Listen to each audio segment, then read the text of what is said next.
Hello बच्चों, कैसे हैं आप सब। आज हम लोग हिस्ट्री की एक सीरीज लेकर आए हैं। आप लोगों के बहुत सारे कमेंट्स आए थे, उन कमेंट्स पे आपने दो रिक्वेस्ट की थी, सर आंसर राइटिंग और एग्ज़ाम के स्ट्रेटजी के लिए एक वीडियो लेकर आइए। वो वीडियो चैनल पे पड़ा हुआ है, आप जाकर उसको देख सकते हैं। दूसरा आपकी एक रिक्वेस्ट थी कि सर एमसीक्यू करवा दीजिए और रिवीजन करा दीजिए। बच्चों, मैंने एमसीक्यू को इस फॉर्मेट पे सेट किया है कि आपका जितना भी कंटेंट है, जो भी आपके एग्जाम में यूज होने के लिए आपको कंटेंट की जरूरत थी, आंसर राइटिंग के लिए कंटेंट की जरूरत थी, वो सब मैंने एमसीक्यू में ऐड कर दिया है। 100 एमसीक्यूज हैं। मैंने बहुत सारे वीडियोस, बहुत सारे टीचर्स को देखा है, वो करते क्या है कि 10 एमसीक्यू या 15 एमसीक्यू वो 1 आवर में कंप्लीट करते हैं, या 45 मिनट्स में, 50 मिनट्स में 10 या 15 या 12 एमसीक्यूज करते हैं। हमारी कोशिश क्या रहेगी?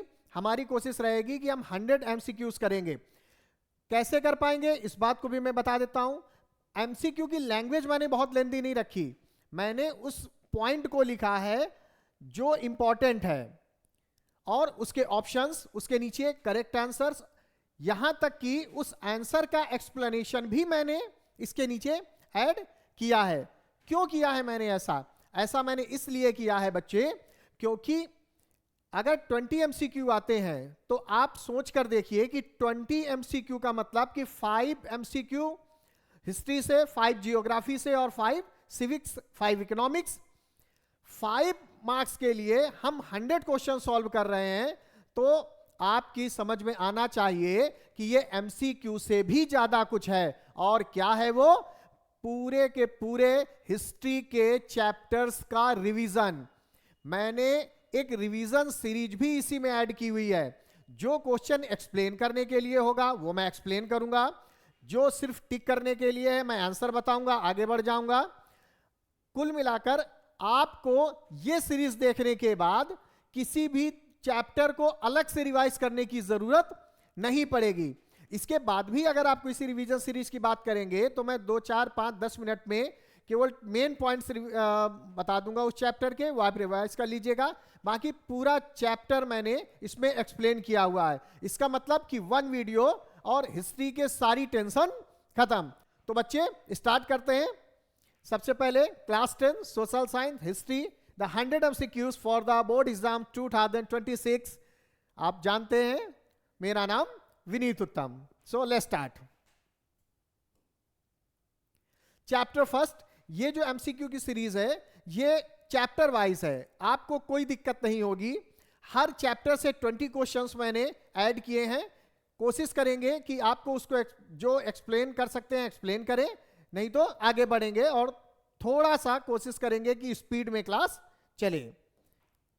सबसे पहला क्वेश्चन, फर्स्ट क्वेश्चन पढ़ेंगे। Frederick Sorio is the 1948 series, जो उनकी बुक थी जिसमें उन्होंने इमेजिन किया था। तो उसके ऑप्शंस आप देख लेते हैं। Colonial empires, democratic and social republic, absolute monarchy, feudal system. देखिए मैं आपको आंसर अभी बता देता हूं, लेकिन जब आप पढ़िएगा, वीडियो देखिएगा, तो आप आराम से उसको देखिएगा, तो आपको एक्सप्लेनेशन, ये जो एक्सप्लेनेशन बच्चे लिखा हुआ है ये भी आपके काम आएगा। मैं एक्सप्लेनेशन कम बताऊंगा, मैंने इसलिए आपको लिखा है कि आप जब देखेंगे तो वो आपके लिए हेल्पफुल रहेगा। तो इसका राइट आंसर क्या है? आपका राइट आंसर है B, democratic and the social republic. ठीक है, आगे बढ़ते हैं। Question number 2, the French revolution 1789 transform the sovereignty from, first option I think गलत है, second option the king and the French citizens nation, third option nobles of peasant church to state. इसका जो right answer है वो है option number B, the king to the French citizen और nation. ठीक है, आगे बढ़ते हैं बच्चे। Question number 3, who remark when, ये सबसे इंपॉर्टेंट क्वेश्चंस में से एक है। आप याद रखिएगा बच्चे कि ये क्वेश्चन एग्जाम में अक्सर पूछा जाता है, इसलिए इसको थोड़ा सा आपको ज्यादा फोकस करना है। ठीक है, when the France ridges rest of the Europe catches cold, मतलब जब फ्रांस को छींक आती है तो बाकी यूरोप को जुकाम हो जाता है। ठीक है, ये स्टेटमेंट किसका है? नेपोलियन बोनापार्ट का नहीं है। सेकेंड है जेस्पी मजीनी, रॉन्ग आंसर है। इसके बाद Metternich, that is the right answer. Answer number C is the right answer. Otto von Bismarck ये भी रॉन्ग आंसर है। अब इसके हिंट्स पढ़ लेते हैं। Australian chancellor fear the revolutionary ideas spreading from France. Next question. The Napoleonic Civil Code 1804 was exported to reason the conquered by the Napoleon and promote. Answer number first, the feudal privileges, wrong answer है। Answer number second right answer है। ठीक है, क्या है? Equality of law. Okay, abolished birth based privileges, spread the legal uniform, means जो equality आप जो privileges by birth लोगों को मिल रहे थे, क्लर्जीज को, जो नोबेल्स थे, उनको नेपोलियन के जो सिविल कोड आया उसमें क्या कर दिया गया था बच्चे? बैन कर दिया गया था। ये क्वेश्चन भी इंपॉर्टेंट है कि नेपोलियन सिविल कोड कब आया था, मतलब इस पे मैंने इसीलिए इसको ब्रैकेट में लिख दिया है कि अगर ये क्वेश्चन भी आपसे एग्जाम में आता है या आप आंसर राइटिंग कर रहे हैं तो उस समय भी इसको ध्यान रखना है, इसको यूज करना है। आगे बढ़ते हैं, क्वेश्चन नंबर 5 की तरफ चलेंगे। द कांग्रेस ऑफ वियना, जब नेपोलियन डिफीट होता है, ठीक है ना, वाटरलू का जब बैटल हुआ, वाटरलू के बैटल में नेपोलियन जब डिफीट होता है तो इसके बाद कांग्रेस ऑफ वियना 1915 में हुआ, वाज होस्टेड बाई, तो फ्रांस में no, Austria is the right answer. Austria क्या है बच्चे? इसका सही आंसर है। वियना की capital Austria aimed to restore the old monarchies and the balance of power after Napoleon's defeat. बच्चे एक बात याद रखिएगा, ये जो मैं एक्सप्लेनेशन लिख रहा हूं, ये जो भी क्वेश्चन, देखिए फैक्ट भी है इसमें डेट्स भी हैं, नेम भी हैं, इवेंट भी हैं, तो जितना भी मैटर आपको एक आंसर राइटिंग के लिए हिस्ट्री में जो कुछ भी आपको जरूरत पड़ने वाली है वो सारे के सारे टॉपिक्स मैंने इस पे कवर किया है और उसको एक्सप्लेन भी किया। तो ये देखिए एमसीक्यू के लिए तो हेल्पफुल है ही है, लेकिन जब आप 1 मार्क्स के क्वेश्चन करेंगे, 2 मार्क्स के क्वेश्चन करेंगे जो वेरी शॉर्ट आएंगे, शॉर्ट आंसर क्वेश्चन करेंगे, तो उसके लिए भी आपको पॉइंट्स चाहिए होंगे लिखने के लिए, उसमें भी ये काम आ जाएंगे। क्योंकि 20 क्वेश्चंस और उसका एक्सप्लेनेशन आप समझ सकते हैं, एक तरीके से हमने पूरा का पूरा चैप्टर डिस्कस कर लिया। ठीक है बच्चे, आगे बढ़ते हैं। फिर Giuseppe Mazzini was founded the secret society. Secret society first option ही सही है, आपको मालूम है। Young Italy, red search, Carbonari तो पहले थे, कार्बोनरी में उसके पहले थे। इसके बाद इन्होंने यंग इटली और यंग यूरोप नाम की 2 सीक्रेट सोसाइटीज इन्होंने फॉर्म की थी। ठीक है, और ज़ोल्वेरिन्स का तो इससे कोई लेना देना है ही नहीं। ठीक है बच्चे, आगे बात करते हैं। Unification of Germany was mainly led by the using blood iron policy. अब इसको बीच में ऐड करने के पीछे का रीजन समझिए बच्चे। इसको इसलिए मैंने बीच में ऐड किया है कि कभी कभी ये वर्ड यूज किया जाता है और हम कंफ्यूज हो जाते हैं, इसलिए इस बात का ध्यान रखना है कि अगर ये वर्ड यूज हो रहा है तो किसके लिए यूज होता है हम जानते हैं। Option number C, Otto von Bismarck के लिए। ओटो वन बिस्मार्क जो जर्मनी यूनिफिकेशन में आपको यूज होंगे। जिसमें से लिखा भी है, the Persian chancellor unified the Germany through the wars 1864 to 1871। Next question की तरफ बढ़ते हैं। Garibaldi's followed who help the conquer the southern Italy were known as. तो क्या बोलते थे बच्चे? Red shirts. क्या है बच्चे? Red shirts, the कीरो of the Italian unification. ठीक है, गैरीबाल्डी का रोल जो जो इटली का यूनिफिकेशन है उसमें मेनली देखते हैं। ज़ोल्वेरिन्स, अब इसकी देखिए लैंग्वेज ठीक है, मैंने केवल ज़ोल्वेरिन्स वाज लिख दिया। अब इसी क्वेश्चन को मैं लेंदी कर सकता था, उससे टाइम ज्यादा लगता। हमारा फोकस क्या है? टाइम कम लगना और उसका मैक्सिमम आउटपुट लेना। अगर हम 1 आवर की भी क्लास करते हैं तो 1 आवर में सभी चैप्टर्स हमने कवर कर लिया हिस्ट्री का। ठीक, तो the custom union of German states क्या हुआ था बच्चे? इसमें reduce the tariff barriers, economic unity before the political unification. Mainly tariff barriers, जो बहुत सारे टेरी बैरियर्स लगे हुए थे उस टाइम पे, उनको क्या करना, कम करना। ठीक है, आगे बढ़ते हैं हम लोग। Romanticism contributed to the nationalism by the glorify. देखिए, एक मैं आपको एक ट्रिक बता रहा हूं कि अगर आप किसी एमसीक्यू को करना चाहते हैं, आपको उसका आंसर नहीं आ रहा है बच्चे, तो एक बात का विशेष ध्यान रखिएगा, ये तभी एप्लीकेबल करिएगा जब आपको आंसर्स नहीं आ रहे हैं। ठीक है, ये एमसीक्यू है, मान लीजिए इसका आंसर नहीं आता है आपको, ऐसे छोड़कर आने से तो कोई फायदा है नहीं, इससे अच्छा कर ही देते हैं, क्योंकि माइनस मार्किंग तो होती नहीं हमारे यहां पर। तो मैं ट्रिक बता रहा हूं आपको, उस ऑप्शन का जो सबसे लॉन्ग ऑप्शन होगा, 90% वो ऑप्शन क्या होता है बच्चे, करेक्ट होता है। 90% वो ऑप्शन क्या होता है बच्चे, करेक्ट होता है। दूसरा, जब भी कभी भी आपको आंसर नहीं आ रहे हैं, तो ऐसा तो नहीं हो सकता कि आपको 4 ऑप्शन है तो 4 में से 4 नहीं आएंगे, 1 या 2 में कंफ्यूजन होगा। मैं आपको बताता हूं, 80% क्वेश्चंस ऑप्शन बी और सी सही होते हैं, और 85 कह सकते हैं आप, 85% क्वेश्चंस ऑप्शन नंबर बी या ऑप्शन नंबर सी सही होता है, जिसमें बी के चांसेस और ज्यादा होते हैं।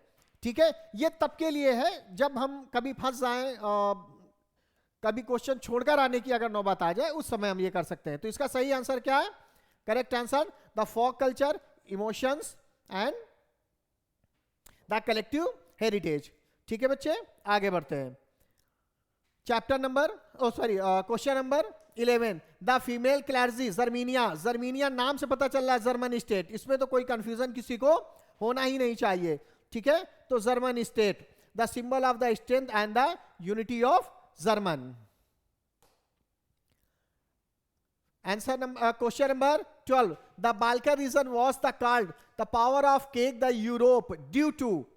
Option number 1, the rich minerals, wrong. Option number B, the intense nationalist rivalries among ethnic groups, and यही ऑप्शन आपका बिल्कुल करेक्ट ऑप्शन होगा। ये ऑप्शन क्या है बच्चे, करेक्ट आंसर होगा क्या, the tensions led to conflict and the contribute to world war first. The Greek war of the independence 1921, एक ट्रीटी भी इसमें साइन की गई थी, the treaty of the Constantinople was fought against, किसके अगेंस्ट हो गया था, ब्रिटेन के अगेंस्ट, रॉन्ग आंसर है। ऑस्ट्रिया के अगेंस्ट, रॉन्ग आंसर है। Russia, no. Option number B, option number B is right answer.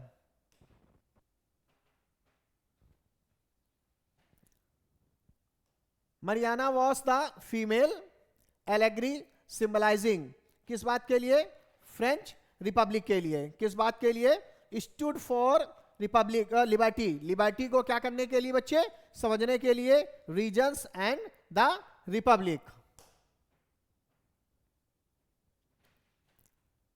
After 1815 after the 1815 conservatism aimed to after 1815 the conservatism aimed to preserve। ठीक है, तो इसका right answer क्या हो रहा है, the traditions, monarchies and the social order. The tradition, monarchies and the social order. आगे देखते हैं, the revolutionaries of the 1848 was known as the springs of nation. क्या है बच्चे, देखिए मैं आपको सारे ऑप्शन पढ़ूंगा, फिर उसके बाद सारे ऑप्शन रीड करूं, रीड करने के बाद मैं उसे सही ऑप्शन आपको बताऊं, फिर इसके बाद उस पर अगर आगे बात करेंगे तो वो एक लॉन्ग वीडियो बन जाएगा। और इससे अच्छा ये है कि आपको मैं कम टाइम में ज्यादा चीजें बता सकूं। जब आप इसको देखिएगा तो वीडियो को पॉज करके ऑप्शन पढ़कर ही उसको आप टिक करेंगे। ठीक है बच्चे, option number 1, the spring of the Nations. क्या लिखा हुआ है, the wide spread the uprising of the democracy and the nationalism. आगे बढ़ते हैं बच्चे। 17, the chief architect of the Italian unification. Italy का यूनिफिकेशन हम सब ने पढ़ा होगा चैप्टर नंबर 1 में। तो option number C, count of the Cavour. ठीक है ना, काउंट कैवियोर इसका सही ऑप्शन है। Form the alliance from the northern Italy. ठीक है, allegories like the Zarminia and the Mariana were used to। किस बात के लिए? रिप्रेजेंट टू नेशन विजुअली, बिल्कुल सही है, पहला ही ऑप्शन, ऑप्शन नंबर ए ही इसका सही आंसर है। ठीक है, किसके लिए किया गया था? ये विजुअलाइजेशन किया गया था। जैसे हम लोग इंडिया में देखेंगे तो भारत माता, हम लोग भारत माता को विजुअलाइज करते हैं। ऐसा थोड़ी ना कि कोई भारत माता है कहीं मिल जाएंगी हमको कभी, ऐसा नहीं है बच्चे। वो एक विजुअलाइजेशन है, हम उसको रिस्पेक्ट करने के लिए, विजुअलाइज करने के लिए हमने भारत माता की इमेज बना रखी। ऐसे ही यहाँ पर आपको जर्मीनिया और मरियाना के बारे में पढ़ने के लिए मिलेगा। In the late 19th century, nationalism because the closely link to प्रेस्टिटीज, रॉन्ग आंसर है, बिल्कुल सही है। Answer number 2, imperialism and the competition of the colonies, मतलब ज्यादा से ज्यादा साम्राज्य बनाना, अपनी टेरिटरीज को बढ़ाना, और इसके बाद फिर कंपटीशन फॉर द कॉलोनीज, और ज्यादा से ज्यादा कॉलोनीज को अपने अंडर में करना। ठीक है बच्चे, क्या लिखा हुआ है? The national sort the colonies of the restore and the prestige, resources and the Prestige.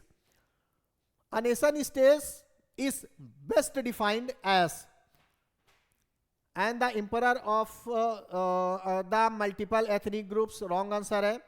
people with the common identity under the one government, right answer है। ये answer number option number B, people with the common identity under the one government is called a nation state। जब हम इसका theoretical portion करेंगे कभी, जब इसका इस चैप्टर का एक्सप्लेनेशन करेंगे हम लोग, तो मैं आपको डिफरेंस बताऊंगा कंट्री में, नेशन में, स्टेट्स में, एक्चुअली इनमें डिफरेंस क्या होता है। ठीक है बच्चे, अभी क्योंकि हम लोग रिवीजन और एमसीक्यू सीरीज कर रहे हैं तो थोड़ा सा टाइम की कमी है। Chapter number 2, nationalism in India, chapter number 2, nationalism in India. इस चैप्टर से बच्चों बहुत सारे क्वेश्चंस आपको देखने के लिए मिल जाते हैं, और एक तरीके से देखा जाए तो इजी चैप्टर है, बहुत ज्यादा इसमें आपको प्रॉब्लम फेस करने के लिए नहीं मिलेगी। चलिए, Mahatma Gandhi return to India 1915, अगर डेट पूछ लेता है तो 9 जनवरी 1915। ठीक है बच्चे, चलिए क्या लिखा हुआ है? Gandhi come back and soon led to Champaran satyagraha 1917 in first in India. ठीक है, चंपारण कहां पड़ेगा बच्चे? बिहार में पड़ेगा। जब हम लोगों ने मैप सीरीज की थी तो इसके बारे में मैंने आपको बहुत डिटेल में बताया था। ठीक है, रॉलेट एक्ट 1919, ठीक है, रॉलेट एक्ट, इसमें क्या हुआ था बच्चे? नहीं, ये तो सिविल डिसोबीडियंट का आप है। Arrest and the detain the people without trial, बिल्कुल राइट आंसर इसका क्या है बच्चे? Option number B, arrest and detain people without trial. ठीक है, इसी को हम लोगों ने क्या कहा था? ब्लैक एक्ट कहा था। क्यों कहा था? Spark the nation wide the protest and led to Jallianwala Bagh, क्योंकि हम लोगों ने प्रोटेस्ट किया, फिर इसके बाद ही जलियांवाला मैसेकर हम लोगों को देखने के लिए मिला था। उससे भी रिलेटेड क्वेश्चंस अभी हम लोग आगे सॉल्व करने वाले हैं। जलियांवाला, ये देखिए मैंने कहा था ना, बहुत इंपॉर्टेंट क्वेश्चन है। Jallianwala Bagh massacre took place on, तो 6, ये नहीं है, 13 अप्रैल। कब है बच्चे? 13 अप्रैल 1919, कहां पर? अमृतसर। ठीक है, पंजाब अमृतसर जलियांवाला बाग मैसेकर हुआ था। General Dyer order the firing on the peaceful Baisakhi gathering in the Amritsar, the key trigger for the non cooperation. ठीक है, तो बैसाखी का उस दिन फेस्टिवल था और वहां पर लोगों की जो गैदरिंग थी वो जनरल डायर ने फायरिंग कराई, जिसकी वजह से बहुत सारे लोगों की वहां पर डेथ हो गई थी। आगे बढ़ते हैं। Khilafat movement, Khilafat movement actually Khilafat movement was launched to protest against, किस बात के लिए? Salt, no. The harsh city of Turkey, Khilafat, बिल्कुल सही बात है। एक्चुअली हुआ क्या करता है, जो टर्की है, टर्की में जो वहां पर हेड होते थे, तो जो किंग थे उसको वहां का खलीफा बोला जाता था। ठीक है, तो इन लोगों ने वहां पर बहुत सारी क्रिटीज इम्पोज कर दी थी, इसलिए वहां के लोग जो मुस्लिम कम्युनिटी थी वो नाराज थी। तो अली ब्रदर्स, ठीक है ना, शौकत अली और मोहम्मद अली, इन लोगों ने खिलाफत मूवमेंट्स लॉन्च किया था। फिर गांधी जी ने सपोर्ट किया, हिंदू और मुस्लिम दोनों को यूनाइट किया। तो जो नॉन कॉपरेशन और खिलाफत है, ये दोनों एक साथ फिर लॉन्च किए गए थे। मैप वाले पोर्शन में इस पे डिटेल में बात की थी हम लोगों ने। 1920 का सेशन भी इसमें हम लोगों ने देखा था, एक जो नागपुर में हुआ था, एक जो कोलकाता में हुआ था, और एक नागपुर में हुआ था, सितंबर और दिसंबर के सेशंस।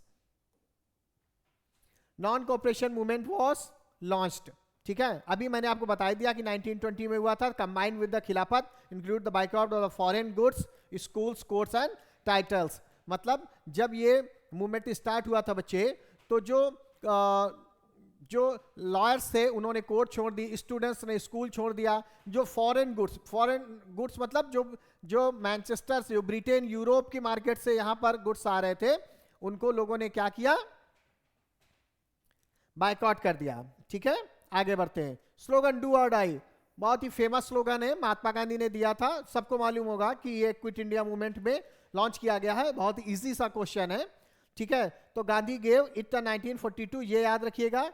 ये जो ईयर है ये आपको याद रखना है, ठीक है। डू और डाई फॉर द फ्रीडम।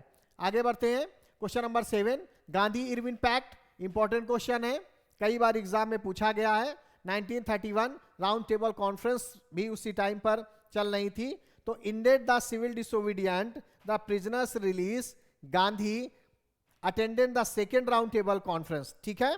क्या करा, इंडेड द सिविल डिसोबीडियंट, मतलब इसके पहले सिविल डिसोबीडियंट स्टार्ट हुआ, बीच में राउंड टेबल कॉन्फ्रेंस के लिए गए, गांधी इम्पैक्ट हुआ था। उसमें कुछ 11 जो डिमांड्स थी महात्मा गांधी की, तो वो थी जिसमें प्रिजनर्स को रिलीज करना था, ये काफ़ी चीज़ें थी, उसमें 11 डिमांड्स थी कुल मिला के। तो फिर इसके बाद जब Mahatma Gandhi round table conference से वापस आते हैं तो फिर से वो रिज्यूम करते हैं, ठीक है। लेकिन वो बहुत ज़्यादा आगे फिर चला नहीं। पूर्ण स्वराज, ठीक है, पूर्ण Swaraj was declare at the Lahore session, ये भी हम लोगों ने मैप की सीरीज में अपने कंप्लीट किया है। कब किया था, 1929। The president by the Jawaharlal Nehru, president by the Jawaharlal Nehru, 26 of January 1930, celebrated at the independence day. Actually बच्चे जो हम ये रिपब्लिक डे बनाते हैं, ये रिपब्लिक डे इसीलिए हम लोग सेलिब्रेट करते हैं 26 जनवरी को, क्योंकि हम लोग 26 जनवरी 1930 से इंडिपेंडेंस डे मना रहे हैं। लेकिन बाद में हुआ क्या कि जब 15 ऑफ अगस्त को हम लोग इंडिपेंडेंस डे मनाने लगे, तो अब किसी भी कंट्री में 2 इंडिपेंडेंस डे तो सेलिब्रेट नहीं किए जा सकते ना। तो हम लोगों ने उस डेट को, ये जो डेट थी 26 जनवरी वाली, इस 26 जनवरी की डेट को हमेशा याद रखने के लिए जो हमारा कॉन्स्टिट्यूशन 26 ऑफ नवंबर 1949 को हम लोगों ने क्या किया था, हम लोगों ने जो एडॉप्ट किया था, इस डेट को हम लोगों ने आगे की डेट 26 जनवरी 1950 तक लेकर गए। इसका मतलब जो कॉन्स्टिट्यूशन बन चुका था उस कॉन्स्टिट्यूशन को हमने वेट किया, और 26 जनवरी, क्योंकि देखिए 1949 के बाद पहली 26 जनवरी कब पड़ेगी, 1950 को, इसीलिए हमने अपना जो कॉन्स्टिट्यूशन है उस दिन इन्फोर्स किया था, इसीलिए हम 26 ऑफ जनवरी को रिपब्लिक डे सेलिब्रेट करते हैं। आगे देखते हैं। गांधी इरविन पैक्ट, ये क्वेश्चन मुझे लगता है शायद रिपीट हो गया है, ठीक है। तो आगे देखते हैं। चंपारण सत्याग्रह, चंपारण सत्याग्रह वॉस अगेंस्ट, किस लिए चंपारण सत्याग्रह किया गया था हम लोगों को यह देखना है। सॉल्ट टैक्स के लिए बिल्कुल नहीं। फोर्स द इंडिको कल्टीवेशन, बिल्कुल राइट आंसर, सही आंसर यही है, force to indigo cultivation. Actually जो ब्रिटिशर्स थे वो हमारे जो पीजेंट हैं उनको क्या करते थे, फोर्स करते थे कि आपको, उसको तिनकटिया सिस्टम बोला जाता है, ठीक है। तो फोर्स करते थे कि आपको इंडिको का प्लांटेशन करना है, और इसी के अगेंस्ट महात्मा गांधी ने क्या किया, तो ये इंडिया में उनका फर्स्ट सत्याग्रह था जो बिहार में हुआ था, और फार्मर्स के लिए हुआ था। कौन से फार्मर्स के लिए हुआ था बच्चे, इंडिको जो पीजेंट थे, ठीक है ना, इंडिको जो प्लांटेशन करने वाले फार्मर्स के लिए। खेड़ा सत्याग्रह, ठीक है, Kheda Satyagraha, Kheda Satyagraha revenue relaxation due to the crop failure, ठीक है, ये देखिए बिल्कुल सही है। क्या कह रहे हैं, non payment of the tax, Gandhi supported the peasant in Gujarat, Kheda, ठीक है।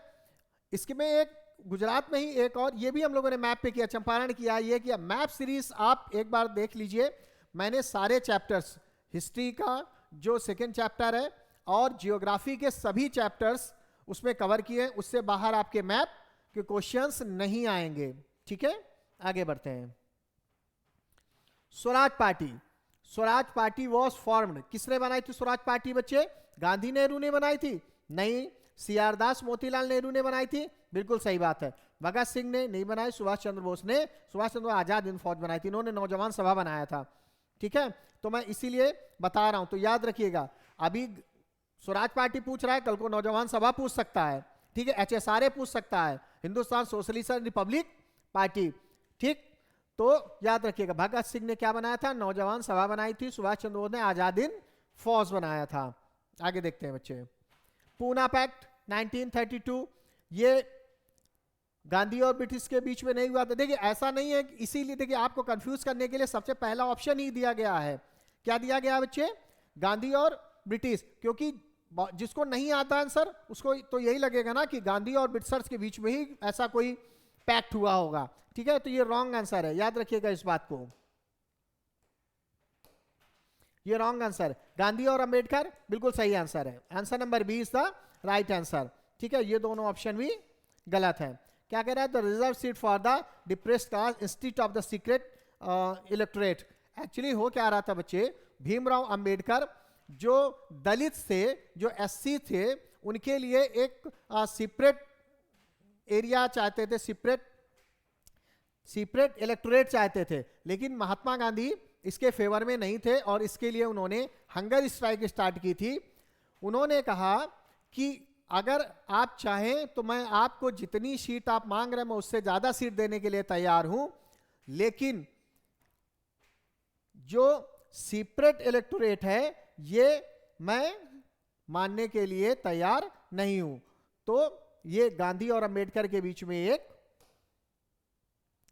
पैक्ट साइन हुआ था। ठीक है, Simon commission, Simon commission arrived in India 1928, easy question है। ठीक है, इसमें कुछ करने का नहीं है। All the British let to Simon go back protest and the black fall demonstrations. Plantation workers joined the non-cooperation, imagining किस बात के लिए? Gandhi would free them and grant land। बिल्कुल सही बात है। एक्चुअली हो क्या रहा था बच्चे, जो पीजेंट है, जो प्लांटेशन वर्कर्स हैं, उन लोगों को ये लगता था कि अगर ब्रिटिशर्स यहां से जाएंगे तो हम लोगों को क्या हो जाएगा? Gandhi wood free them and grand land, मतलब वो फ्री हो जाएंगे और जो लैंड है, जो जमीन है उनकी, वो उनको वापस मिल जाएगी। ठीक है, इसमें लिखा भी है, they saw the Gandhi as the मसीहा, उनको मसीहा भगवान की तरह मानते थे। Try to return the home from the Assam plantation, Assam क्योंकि वहां पर टी का प्रोडक्शन ज्यादा होता है, इसलिए वहां पे प्लांटेशन वर्कर्स ज्यादा थे। आगे देखते हैं बच्चे। The reason of the withdrawal on the non cooperation movement was, non cooperation movement को विड्रॉल जो कॉल ऑफ किया था महात्मा गांधी ने, उसके पीछे का रीजन क्या है ये देखते हैं। ठीक है, तो चौरी चौरा इंसिडेंस पहला ही ऑप्शन से, हाँ पहला ही ऑप्शन इसमें सही है, ये लिखा हुआ है चौरी चौरा इंसिडेंस। एक्चुअली जब चौरी चौरा में इंसिडेंस हुआ, कुछ लोगों ने, जो उस समय के ब्रिटिश ऑफिसर्स थे, ब्रिटिश पुलिस थी, उनको एक चौकी में बंद किया, मतलब पुलिस स्टेशन में बंद किया और आग लगा दी बाहर से। ठीक है, तो इस बात से दुखी होकर फिर महात्मा गांधी ने ये नॉन कोऑपरेशन मूवमेंट क्या कर दिया था, 1922 में कॉल ऑफ कर दिया था। Violence in the 1920 police station burn, Gandhi call of the movement. Clear हो गई बच्चे बात? आगे बढ़ते हैं। Question number 17, quit India movement was launched in 1930, नहीं 1930 पे नहीं आया था, 1942 में आया था। ये पीछे भी मैंने आपको क्लियर किया। During the world war second the Congress resolution demanded the immediate independence. Actually Britishers चालाक थे, वो ये कह रहे थे कि अभी आप हमारा साथ दीजिए वर्ल्ड वॉर में, जब हम वर्ल्ड वॉर से मतलब विन होकर निकलेंगे, मतलब जब जीत जाएंगे, इसके बाद हम आपको इंडिपेंडेंट दे देंगे, हम आपको आज़ाद कर देंगे, ठीक है, तो उसी के लिए था। और हमारी डिमांड क्या थी कि आप हमें अभी इंडिपेंडेंट करिए, ठीक है। फिर इसके बाद who formed the Hindustan socialist Republican army, ये अभी मैंने आपसे थोड़ी देर पहले बताया था कि HSRA के बारे में क्वेश्चन आ जाता है। और देखिए ऑप्शन भी मैंने यही बताया था, भगत सिंह, चंद्रशेखर आजाद, ये दो लोग थे जिन लोगों ने मिलकर HSRA बनाया था, हिंदुस्तान सोशलिस्ट रिपब्लिकन आर्मी, ठीक है। ये क्या लिखा हुआ, revolutionaries group attack the British symbols like the central assembly. इसी बॉम्बिंग की वजह से जो भगत सिंह है उनको बाद में फांसी दी गई थी, ठीक है। In the non cooperation boycott did not include, कौन सी ऐसी चीज है जो इंक्लूड नहीं है, ठीक है बच्चे। 1 मिनट का मैं अच्छा ये क्वेश्चन कर लेते हैं, इसके बाद मैं थोड़ा सा पानी पीऊंगा, इसके बाद करते हैं, क्योंकि मैं बहुत फास्ट क्लास ले रहा हूं तो अब पानी की जरूरत मुझे पड़ रही है। तो क्या है, तो फुल आर्मी सर्विस, ठीक है ना, option number D, option number D full army service. ये पार्शियली थी लेकिन यही ऑप्शन है। फॉरेन गुड्स ये रॉन्ग आंसर है। गवर्नमेंट स्कूल, ब्रिटिश कोर्स, मैंने थोड़ी देर पहले ही बताया। क्या लिखा, soldiers were asked not to join but focus on civil boycott, मतलब सोल्जर्स ने कहा था कि हम ज्वाइन नहीं करेंगे लेकिन मेन फोकस किस बात पे था, बाइकॉट करने पे, ठीक है। Question number 2, salt march, salt march वही जो साबरमती से दांडी गांधी जी गए थे अपने 78 फॉलोअर्स के साथ में, ठीक है। तो हाईलैंड रेवेन्यू रॉन्ग आंसर है। British monopoly on the salt production and tax बिल्कुल सही आंसर है, ठीक है। क्या लिखा हुआ है, salt was the basic need, tax symbolize the colonial, the exploitation, effective the mass and mobilization. Actually बच्चे मैं इसके बारे में आपको बताता हूं, महात्मा गांधी ने सॉल्ट को ही क्यों एक सॉल्ट मार्च ही क्यों निकाला, मतलब उसको एज ए वेपन क्यों यूज किया, क्योंकि सॉल्ट एक ऐसी एसेंशियल चीज है जो मुझे लगता है कि सभी घरों में, हिंदू, मुस्लिम, सिख, ईसाई, किसी भी कम्युनिटी से बिलोंग करने वाला पर्सन होगा, सबके यहाँ पे यूज किया जाता है, बहुत ही बेसिक नीड है वो। इसलिए उन्होंने सॉल्ट मूवमेंट स्टार्ट किया, सिविल डिसोबीडिएंट मूवमेंट स्टार्ट किया था। ये चैप्टर नंबर 3 हम यहाँ से स्टार्ट करने वाले हैं। बच्चे 1 मिनट का मुझे टाइम दीजिए, मैं बस पानी पीकर दोबारा से क्लास को रिज्यूम करता हूं, ठीक है।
तो बच्चे स्टार्ट करते हैं हम लोग, इसके आगे कंटिन्यू करते हैं, ठीक है। Silk route connected, silk route किसको किसको कनेक्ट कर रहा है, ओनली इंडिया एंड चाइना, नहीं ऐसा नहीं है, रॉन्ग आंसर है ये। Asia, Europe and north America, बिल्कुल सही आंसर है। आंसर नंबर 2 बिल्कुल सही आंसर है। क्या है, Asia, Europe and north Africa. क्या कर, ancient trade routes carried the silk, spices, textiles and the ideas, religions, जैसे बुद्धिज्म, ठीक है ना, अक्रॉस द कॉन्टिनेंट, ठीक। Food like the potato, soya, the groundnuts, mess, Tomatoes and the chillies travelled from, मतलब ये जो पोटैटो, सोया, groundnuts, mess, ये जितनी भी चीजें हैं ये चिलीज ट्रेवल्ड फ्रॉम कहां से? तो अमेरिका से ट्रेवल हो रही हैं। कहां से ट्रेवल होकर आई थी? अमेरिका से यूरोप, यूरोप से एशिया। बात समझ आ रही है बच्चे? क्या कह रहा है? After the discovery of the Americans the Columbian exchange this new word crop transform diets and the population globally. ठीक है, क्या कह रहा है? Traders who travelled among the silk route included, कौन कौन से? Only Europeans? नहीं, ऐसा नहीं था। Chinese, Romans, Indians and others. Right answer. आपको ऑप्शन पढ़ने पर भी समझ में आने लगता होगा कि हाँ ये ऑप्शन ही सही ऑप्शन है। ठीक है, तो ये ऑप्शन क्या कह रहे हैं? Multi cultural trade, silk route, China, बाकी सेम चीज लिखी हुई है। ठीक है, क्या कह रहे हैं? European conquest the Americans was aided by trade, केवल ट्रेड नहीं, क्या हुआ था? Diseases, small pox. ठीक है, small pox that killed the native populations. Actually जो अमेरिका के नेटिव्स थे, जब वहां पे स्मॉल पॉक्स हुआ तो क्योंकि अमेरिका में पहले स्मॉल पॉक्स कभी हुआ नहीं है, तो उनकी बॉडी में इम्यूनिटी नहीं थी उससे फाइट करने के लिए, तो बहुत सारे लोगों की डेथ भी हुई थी। और इसी का फायदा उठाकर जो यूरोपियंस थे उन्होंने अमेरिका पे कब्जा कर लिया। ठीक है ना? Diseases like the small pox killed the natives, the European brought germs, the native had the no immunity, the massive deaths is your conquest. Conquest मतलब कब्जा कर लेना। ठीक है ना? हरा देना। द ग्रेट आयरिश फेमाइन, ये क्वेश्चन पूछा जाता है। ठीक है ना? 1940s के आसपास हुआ था। किस बात के लिए? व्हीट क्रॉप फेलियर के लिए? बिल्कुल नहीं। पोटैटो, किसके लिए? पोटैटो, आलू के लिए। ठीक है ना? इसको पोटैटो क्राइसिस भी बोला जाता है, याद रखिएगा।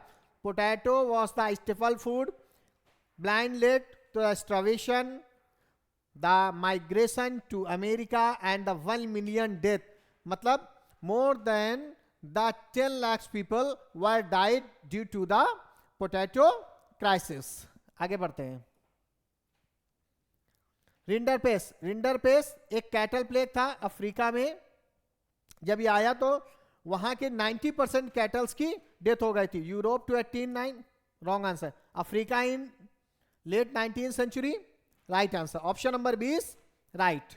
आगे बढ़ते हैं। क्या लिखा हुआ है? Arrived with the Europeans cattle destroyed the African livelihoods, मतलब जो कैटल्स की डेथ हुई, जो उस समय लोगों के लिवलीहुड का एक साधन था, तो हेल्प द कॉलोनियल कंट्रोल। तो हुआ क्या बच्चे? जो लिवलीहुड का उनका एक मीडियम था वो खत्म हो गया, जिसकी वजह से उन्हें बहुत सारी प्रॉब्लम्स फेस करनी पड़ी थी। Endangered labour, Endangered labor was mainly referred to African slaves? No. Indian workers migrated to the Caribbean, Fiji under the contract? बिल्कुल सही। इनको बहुत सारे नए ऑफर दिए जाते थे। ये कहा जाता था कि आप वहां जाएंगे, आपकी लाइफ में ये चेंज होगा, अच्छी सैलरी, अच्छा खाना, मतलब जो एक लोगों को अच्छी बातें बताई गई जिनसे लोग इन्फ्लुएंस होके वहां पे गए थे वो। Indian workers migrated to Caribbean, Fiji. क्या लिखा हुआ है? The post slavery revolution, the hard conditions, long contracts, the cultural mix. ये आप जो हिंट मैंने लिख रखी है, एक्सप्लेनेशन, इसे आप जरूर पढ़ लीजिएगा। आपको खुद अब समझ में आ रहा होगा, आप अपने आप से आप समझ पा रहे होंगे बच्चे कि जो मैंने क्वेश्चंस लिए हैं 100 क्वेश्चंस, उसके बाद कोई भी चैप्टर आपका हिस्ट्री में रिवाइज करने के लिए नहीं रह जाएगा। जितनी भी चीजें आपको जरूरत पड़ सकती थी आंसर राइटिंग के लिए, लॉन्ग आंसर्स के लिए, शॉर्ट वेरी शॉर्ट आंसर्स के लिए, वो सारी चीजें आपको यहां पर मिल रही। जो कंटेंट आपको चाहिए वो सभी कंटेंट को मैंने यहां पर दे दिया है। आगे बढ़ते हैं। क्या लिखा हुआ है? होसे the त्रिनाद the 1880s was the protest by the endangered Indian। बिल्कुल, ये तो ऑप्शन दिख रहा है, endangered Indian laborers during the Muharram positions। ठीक है ना? आगे बढ़ते हैं। Pre modern world, silk routes also helped spread. क्या फैलाने के लिए कौन कौन सी चीजें स्प्रेड करने के लिए? Only goods? नहीं, ऐसा नहीं हो सकता है। Religion like the बौद्धिज्म and and Christianity, ये अभी हम लोगों ने पीछे पढ़ा भी है, मैंने आपको बताया था क्या कि religion and the Buddhist charity, pottery, trades, सभी चीजों के लिए सिल्क रूट का यूज किया जाता था। ठीक है, repeated question, the discovery of Americans led to, क्या है, decline to trade, wrong answer है, flow to silver, flow to silver for the Potosi's mines to Europe और एशिया। ठीक है, तो क्या लिखा हुआ है, the Spanish conquest the silver boosted the global trade and the Chinese economy. Question number 11, who were the coolies in the context of the migration. तो migration के लिए इस चैप्टर में एक ही वर्ड बार बार यूज हो रहा है और कुछ देखना ही नहीं है हम लोगों को। ठीक है, ऑप्शन नंबर बी पहले से हम लोगों को पता है कि ये ऑप्शन सही है। ठीक है ना, ये देखिए question number 12, the potato famine in the Ireland. अभी ये क्वेश्चन हम लोगों ने पीछे सॉल्व किया है। ठीक है, mass migration of to America, hint में क्या है, over the 1 million migrated, change the demographics, conquest in the new world involved. ठीक है, तो ट्रेड एग्रीमेंट्स ओनली, ऐसा कैसे हो सकता है, गन्स, जर्म्स मतलब डिसीजेस। अब आपको देखिए, आप इसी से रिलेट कर लीजिए, डिसीजेस की बात है, कल्चरल एक्सचेंज कहाँ है, ये भी नहीं है, option number B right answer है। क्या है, guns, germs, diseases and steels. Pre modern globalization was link to factories and machines, फिर क्या है, trade, migration and the cultural exchange via silk route, railways, internet, wrong answer है, wrong answer है, ये भी रॉन्ग आंसर है, option number B is the right answer, trade, migration and cultural exchange via silk route. Which crop of the Americans became, common question अभी हम लोगों ने किया है। ठीक है, endangered migrations from India went mainly to Europe, not only Europe, Caribbean, Fiji, Mauritius, ये कुछ कंट्रीज थी। ये नीचे लिखा हुआ है, क्या लिखा हुआ है, the sugar plantation of the slavery ended. The terms globalization in pre-modern world refers to only economic, नहीं, movement of goods, people, capital and the ideas across religion, right answer है। आंसर नंबर बी, क्या लिखा, silk route as the earlier example. 18, small pox, small pox trade negotiation नहीं था, ये concurring Americans था। इसकी वजह से क्या हुआ था, यूरोपियंस ने अमेरिका को कॉलोनी बना लिया था। आगे बढ़ते हैं, which was not destinations for Indian endangered migrations, Caribbean, Caribbean तो था, फिजी बिल्कुल सही है, यूरोप, यूरोप नहीं है। ठीक है, मॉरिशस में भी था, इसका मतलब ऑप्शन नंबर सी सही आंसर है, mainly British colonies with the plantation. अब इस पे थोड़ा सा देखिए, अब ये स्लाइड पे ज्यादातर क्या होता है ना, ये जो नॉट लिखा हुआ है ना, बस यहां धोखा हो जाता है। ठीक है ना, तो इस बात का ध्यान रखिएगा। Question number 20, Rinderpest, the cattle plague in the late 19th century, Africa helped European colonizers by increasing, option number A, increasing African cattle trade, नहीं, wrong answer है, destroying African livelihoods and making them the dependent on the wage labor, बिल्कुल। अभी मैंने आपको थोड़ी देर पहले इसके बारे में बताया था कि जो उनका जब लिवलीहुड खत्म हुआ तो फिर वो लेबर्स, वेज, जो वेज लेबर्स हैं, उन्होंने उस पर काम करना स्टार्ट कर दिया। Chapter number 4, chapter number 4, the age of industrialisation, इसके क्वेश्चन सॉल्व करेंगे। अब देखिए, जिस चैप्टर के एमसीक्यू हम सॉल्व कर रहे हैं उससे आपको कॉन्फिडेंस इंक्रीज हुआ होगा कि अब उस चैप्टर से रिलेटेड कोई भी क्वेश्चन या आंसर राइटिंग अगर हमें करना पड़ा तो प्रॉब्लम हमें नहीं आएगी। ठीक है, अगला क्वेश्चन सॉल्व करते हैं। Proto industrialisation refers to the factory based production. नहीं नहीं नहीं, ऐसा नहीं है। जब वो प्रोटो इंडस्ट्रियलाइजेशन का तो फैक्ट्री बेस्ड प्रोडक्शन तो हो ही नहीं सकता था।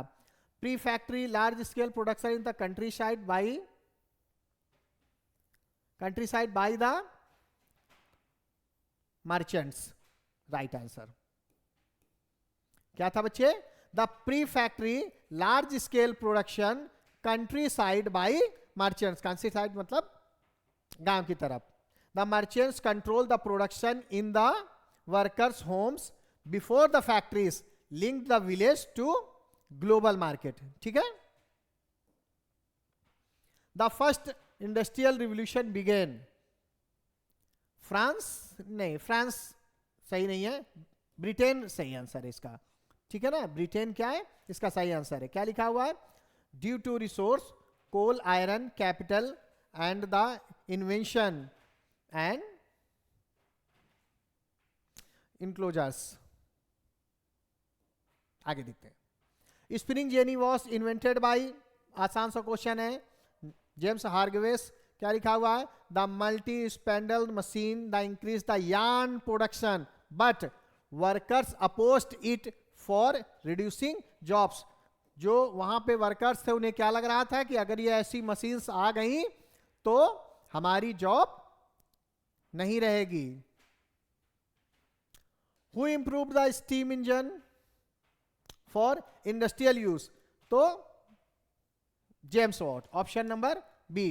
Made it efficient the power the factories the mines and the later railways. ठीक है, आगे देखते हैं। Richard Arkwright is the credited with the creating. क्या बनाया था उन्होंने? स्पिनिंग जेनी बनाया था क्या? नहीं बच्चे, स्पिनिंग जेनी नहीं, उन्होंने इसका नहीं जाता है क्रेडिट उनको। Water frame and the cotton mill system. Option number B, water frame and the cotton mill system. क्या लिखा हुआ? Shifting production of the factories with the water steam power. Flying shuttle, flying shuttle से related questions पूछे जाते हैं, याद रखिएगा। Option number A John के राइट आंसर है। क्या लिखा हुआ है? इसके हिंट्स देखिए। The stated of the weaving the one workers could be the operate wider looms. ठीक है बच्चे। In Britain, the industrialists the preferred the land labor because machines were costly. नहीं, ऐसा नहीं था। Labor was cheap and abundant. बिल्कुल सही बात है। क्या हो रहा था? Labor was cheap and abundant। मतलब लेबर कम पैसे में, लो वेजेस में काम करने के लिए तैयार रहते थे। Seasonal migration and the women childrens worked as the low wages. No need for the expensive machine initially. महंगी मशीनों की जरूरत नहीं थी। क्यों? क्योंकि जो लेबर्स थे वो बहुत कम पैसे में, बहुत लो वेजेस में भी वर्क करते थे। ठीक है, मुमताज के बारे में बात कर रहे हैं। ऑप्शन नंबर 20 का राइट आंसर है। ब्रिटिश एजेंट थे जो सुपरवाइज करते थे किस बात को? Controlling the weavers. इसमें देखिए लिखा हुआ है the East India Company appointed them to enforce the advance and supply. ठीक है, caused the clashes with weavers. Clear हो गया बच्चे बात? आगे बढ़ते हैं। Indian handloom weavers declined mainly due to, क्यों? हाई टैक्सेस की वजह से? नहीं, ऐसा नहीं है। Flood of the cheap British machines made goods. War नहीं है, वॉर नहीं था और फेमाइन भी नहीं था इसका ऑप्शन। ठीक है, flood of cheap British machine made. क्या लिखा हुआ? Manchester goods flooded India ruined the local weavers market. मतलब जो ब्रिटेन का मैनचेस्टर है वहां से, क्योंकि वो मशीन मेड प्रोडक्ट इंडिया में आते थे तो वो सस्ते होते हैं। देखिए कोई भी चीज अगर आप हैंडमेड अगर आप देखने जाएंगे तो वो आपको महंगी मिलेगी। जो मशीन से चीजें बनती हैं वो कैसी होती हैं? चीप होती हैं। तो मैनचेस्टर से जब इंडिया पे ये चीजें बनकर आती थी तो वो चीप थी। ठीक है, और उसने क्या किया कि लोकल जो वीवर्स थे वो लोग बर्बाद होने लगा उनका बिजनेस। ठीक है, आगे बढ़ते हैं। फर्स्ट कॉटन मिल इन इंडिया। ठीक है, तो first cotton mill was India. इसको देखते हैं।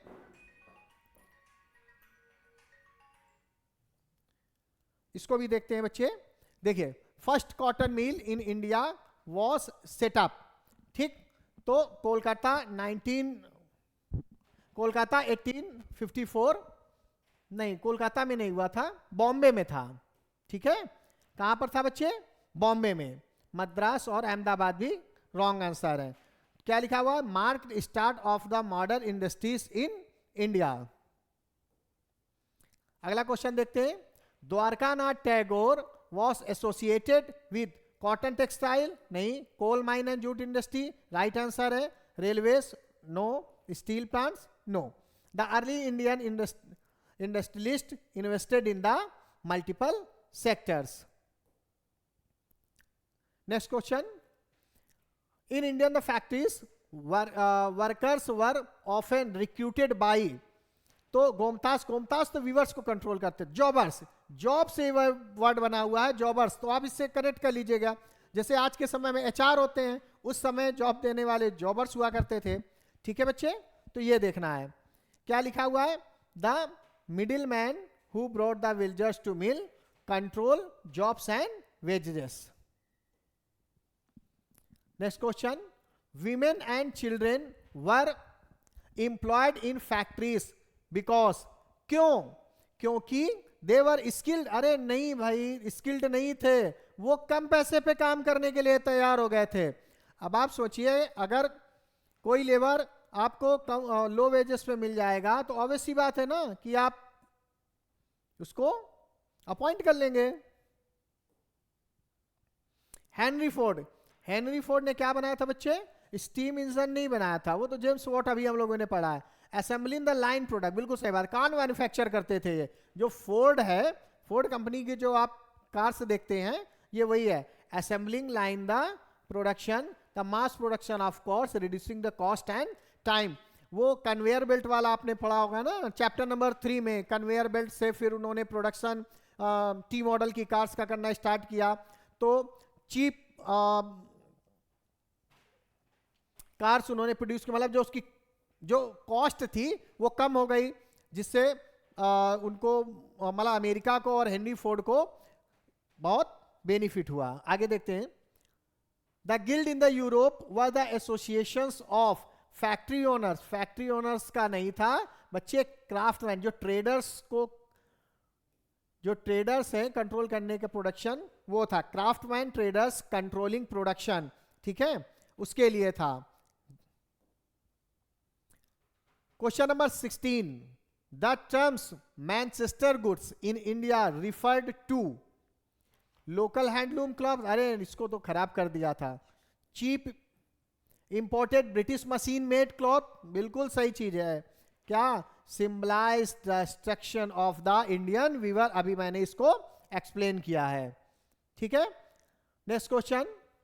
Railways in the Britain boosted only passenger travel. Passenger travel के लिए तो रेलवेज पहले बनाई नहीं गई थी, ठीक है। Coal iron transport for the industries, यही सही आंसर है, ठीक है। क्या? जब इंडस्ट्रियलाइजेशन स्टार्ट हुआ तो रॉ मटेरियल और फिनिश्ड गुड्स को जो रॉ मटेरियल है उसको फैक्ट्री तक ले जाने के लिए और फिनिश्ड गुड्स को फैक्ट्री से हर जगह पे डिस्ट्रीब्यूट करने के लिए रेलवेज बनाई गई थी। तो ये आपका सही आंसर। देखिए इसमें लिखा हुआ है connected mines to factories key to industrial growth. Next question. In the countryside merchants preferred urban factories. Urban factories नहीं हो सकता जब कंट्री साइड यहां पर ऑलरेडी दिया हुआ।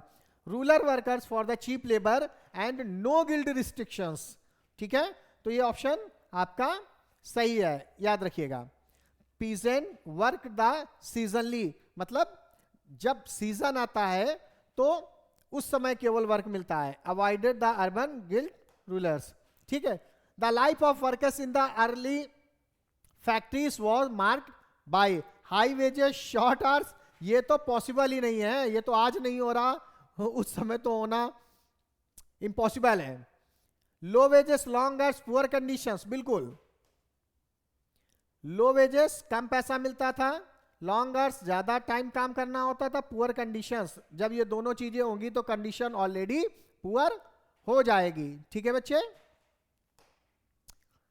Industrialisation in the colonies like India led to growth to local industry, नहीं wrong answer है। Deindustrialisation and the decline of the handicraft, बिल्कुल सही चीज है। Deindustrialisation and the decline of handicraft. क्या लिखा हुआ? India became the supplier of the raw materials and market for the British goods. ये last chapter है हमारा, chapter number 5, print culture and modern world. इसको देखते हैं बच्चे, 20 क्वेश्चन इससे, और इस चैप्टर से रिलेटेड सारी इंफॉर्मेशन आपके पास अभी पहुंचेगी। कैसे? The earliest kind of the print technology was developed, सबसे पहले कहां पर? China, Japan and Korea. The blue coal and the print printing system, the oldest printed book diamond Sutra. ये क्वेश्चन अभी आगे भी मिलने वाला है, आप देख लीजिएगा, मतलब ये लिखा हुआ है। The oldest Japanese printed book is, कौन सी थी बच्चे? डायमंड सूत्रा थी। कौन सी थी? Diamond Sutra. The Buddhist diamond Sutra printed कब? एडी 1868 इन द, सॉरी ये 18 नहीं है, चाइनीज, क्या लिखा हुआ? 6 seats with the block cut structure. Question number 3, John Gutenberg developed the printing press in China, नहीं चाइना से तो वुड प्रिंटिंग गई, फिर जापान गई, जर्मनी, ये बिल्कुल सही आंसर है, जर्मनी। ठीक है ना? कब? 40s के आसपास है। The first with the movable metal type in the Europe and revolutionized printing, मतलब उस समय ये जो मशीन थी उसने प्रिंटिंग प्रेस को एक रिवोल्यूशन दिया। ठीक है। The first book printed by the Gutenberg was Bible. बहुत कॉमन सा क्वेश्चन है, रामायण वहां कहाँ प्रिंट हो जाएगी, है ना। डायमंड सूत्रा के बारे में बात कर चुके हैं, कुरान के बारे में, कुरान भी रॉन्ग आंसर है इसमें। तो गुटेनबर्ग ने बाइबल, ठीक है ना, मास प्रोडक्शन किया था। और आगे देखते हैं, the print revolution in Europe led to, print revolution in Europe, तो क्या हुआ था बच्चे, इसकी वजह से स्प्रेड हुआ था नॉलेज और रिफॉर्मेशन हुआ था, न्यू आइडियाज आए थे। सही आंसर है क्या, स्प्रेड ऑफ द नॉलेज, मतलब नॉलेज बढ़ा, लोगों को फैला, रिफॉर्मेशन हुआ और न्यू आइडियाज आए। क्या लिखा हुआ है, तो made books the cheaper, challenge the authority, promoted the reading public. Question number 6, Martin Luther writing were the spread widely due to printing press. Oral traditions कैसे हो जाएगा भाई, मनुस्क्रिप्ट तो हमारे यहाँ का है, चर्च कंट्रोल नहीं हो रहा है। ठीक है। Menocchio was the inventor of press, अरे नहीं, प्रेस का इन्वेंट नहीं किया था इन्होंने। द इटैनियल millers executed the heretical ideas from the book, right answer है इसका। क्या, example of the fear the print, the interpreted the Bible differently, मतलब उन्होंने अपने तरीके से बाइबल को क्या किया था, इंटरप्रिटेट किया था। ठीक है। अगला क्वेश्चन देखते हैं, the printing press was feared by some scholars because too many books would destroy scholarship, it increased literacy, it helped reformation, it was cheap। नहीं, ए ऑप्शन इसका सही आंसर है। Too many books were would be destroy scholarships. ठीक है ना। आगे देखते हैं बच्चे, question number 9, print culture played a key role in French revolution. बहुत कॉमन सा क्वेश्चन है, इसमें कुछ करना नहीं है। क्यों? क्योंकि spread the enlightenment ideas, public opinions and criticism of the monarchy, मतलब मोनार्की को लोग क्रिटिसाइज करने लगे और प्रिंट का बहुत बड़ा रोल था फ्रेंच रिवॉल्यूशन में। ठीक है। In India the first printing press was brought by Britishers, नहीं होगा, इंडिया में सबसे पहले पोर्टुगीज आए थे 1950s के आसपास, और गोवा। ठीक है ना, इस पर मैंने पूरी डिटेल लिख दी है। सबसे पहले जो पोर्टुगीज से आए थे वो वास्को डी गामा आए थे। ठीक है ना। James August Hickey, germs August Hickey started, Kesari नहीं भाई, बंगाल गेजेट राइट आंसर है इसका, बंगाल गेजेट राइट आंसर है, ठीक है ना। क्या लिखा हुआ है, the first weekly newspaper in India. देखिए बंगाल गेजेट न्यूज़पेपर भी है, मैगजीन भी है, ध्यान रखिएगा, कंफ्यूज नहीं होना है, ये न्यूज़पेपर है, ठीक है। Criticise the British rule. आगे देखते हैं question number 12, the vernacular press act 1878, ये ईयर याद रखिएगा, इस ईयर से रिलेटेड क्वेश्चंस पूछे जाते हैं। Was passed to promote the Indian newspapers, कभी ब्रिटिशर से चाहेंगे क्या कि इंडियन न्यूज़पेपर्स को हम प्रमोट करें, क्यों, क्योंकि उस टाइम पर जो न्यूज़पेपर्स थे वो क्रिटिसाइज करते थे ब्रिटिश रूल को, ठीक है, तो ये तो ऑप्शन ही नहीं होना है। Censor the vernacular Indian languages, बिल्कुल। देखिए वर्नाकुलर का मतलब समझ लीजिए इसका क्या होता है, वर्नाकुलर मतलब द डिफरेंट लैंग्वेज, जो बहुत सारे डायलेक्ट्स होते हैं, जो अदर लैंग्वेजेस होते हैं, उन सबको मिलाकर बोला जाता है वर्नाकुलर, ठीक है ना। तो क्या लिखा हुआ है, censor the vernacular the Indian press to control the nationalist writing the nicknamed, है ना, गैंगिंग एक्ट, ठीक है। तो इसको आप पढ़ लीजिएगा पॉज करके। Print helped religious reform movement in India spreading the idea of the Raja Ram Mohan Roy, ये बहुत बड़े सोशल रिफॉर्मर्स रहे हैं, ठीक है, और स्लेवरी वगैरह के लिए, और विमेंस जो विडो रीमैरिज है उसके लिए बहुत काम किया है इन्होंने, ठीक है। डिबेट्स ऑन सती, बिल्कुल सती के लिए भी काम किया था। विडो रीमैरिज अभी मैंने आपको बताया ईटी से, ठीक, तो बहुत बड़े सोशल रिफॉर्मर थे ये। Print culture change the women's life, क्यों, रिस्ट्रिक्टिंग द एजुकेशन, अरे रिस्ट्रिक्टिंग एजुकेशन कैसे हो सकता है। Encouraging reading and the writing, women's writers emerge, right answer, ठीक है। क्या कर रहे हैं, इनकरेजिंग रीडिंग एंड राइटिंग, मतलब उनको इनकरेज किया किस बात के लिए, लिखने और पढ़ने के लिए, विमेन्स राइटर्स इमर्ज, और बहुत सारे जो विमेन्स राइटर्स हैं वो क्या हुई बच्चे, इमर्ज हुई, ठीक है। आगे देखते हैं question number 15, the Penney chap books were expensive, expensive नहीं थी, बहुत चीप थी, सस्ती थी, small book sold by the peddlers, ठीक है। तो ये ऑप्शन बिल्कुल सही है। क्या लिखा हुआ है, popular among the poors, increased reading in Europe, क्यों पुअर्स में पॉपुलर था, क्योंकि कॉस्ट उसकी कम थी, चीप थी। Question number 16, in Japan the flourishing print culture was seen in, कोडियो नहीं, इडियो लेटर, ये राइट आंसर है, ठीक है ना। ईडो द लेटर, बाद में टोक्यो लिखा हुआ है। क्या लिखा हुआ है, illustrated the Ukiyo the painting the urban culture and the artist and the courtesans. Calligraphy, calligraphy तो बहुत कॉमन वर्ड है, वैसे भी यूज होता है, इसके लिए क्या ही बताना। Art of the beautiful and the styling writing, मतलब जो बहुत अच्छी तरीके से चीजें लिखी जाती हैं उसको बोला जाता है कैलीग्राफी, ठीक है। आगे देखते हैं बच्चे, देखिए लिखा भी है the valuated in the China, इसको ये आंसर सही है, पहले तो ये देख लीजिए, valuated in the China before print the hand retain manuscripts, ठीक है, और बहुत स्टाइलिश लिखी जाती थी हाथ से चीजें, ठीक है। The fear of print in the Europe included the worries about, किस बात के लिए, the spread of the reformation ideas, बिल्कुल सही बात है, रिफॉर्मेशन आइडियाज मतलब जो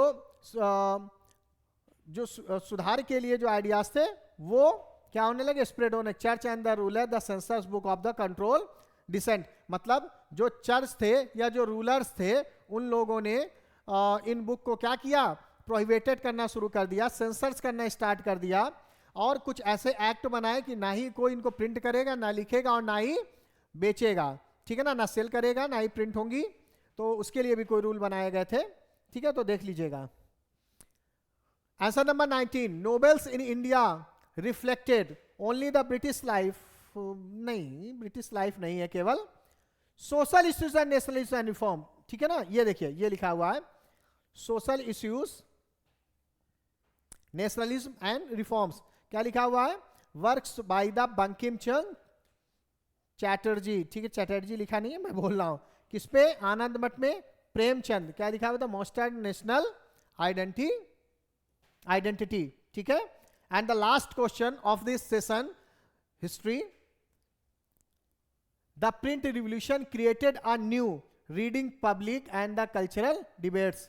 ठीक है, डिक्लाइन इन रिप्रेशन ऐसा कहाँ हो सकता है कि इसमें डिक्लाइन हो जाए, ये तो रॉन्ग आंसर है। ओनली रिलीजियस बुक, नहीं ऐसा भी नहीं, एंड ऑफ ओरल बिल्कुल गलत है।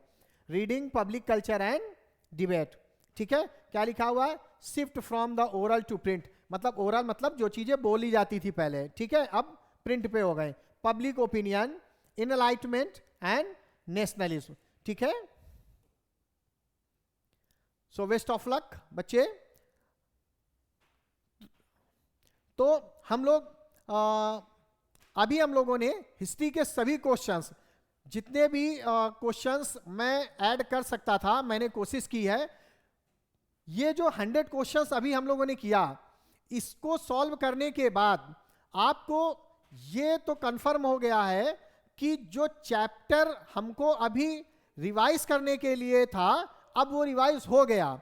अब हमें अलग से इसके लिए मेहनत करने की जरूरत नहीं है। इससे डेट मिल गई, फैक्ट्स मिल गए, क्वेश्चंस मिल गए, ऑप्शंस हैं, एक्सप्लेनेशन भी है। तो 1 मार्क्स का क्वेश्चन आ जाए, एमसीक्यू आ जाए तो भी सॉल्व करेंगे हम।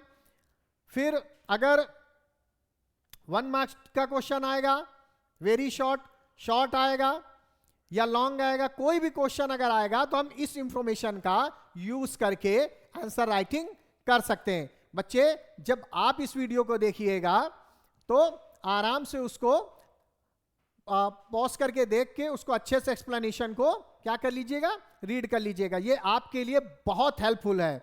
ठीक है, और बहुत कम टाइम में किया। 100 क्वेश्चंस करने के लिए हमने बहुत कम टाइम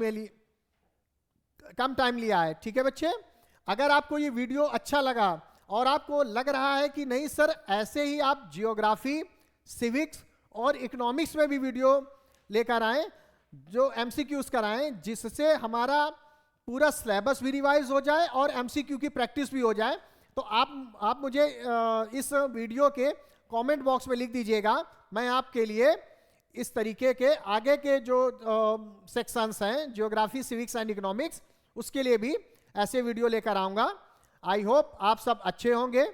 मस्त रहिए, व्यस्त रहिए, पढ़ते रहिए और एग्ज़ाम से डरना नहीं है, तैयारी करना है, अच्छे से एग्ज़ाम देना है और अच्छे तरीके आपको नंबर गेन करके नेक्स्ट क्लास में प्रमोट होना है। ठीक है, नेक्स्ट वीडियो में मिलते हैं, तब तक के लिए बाय बाय।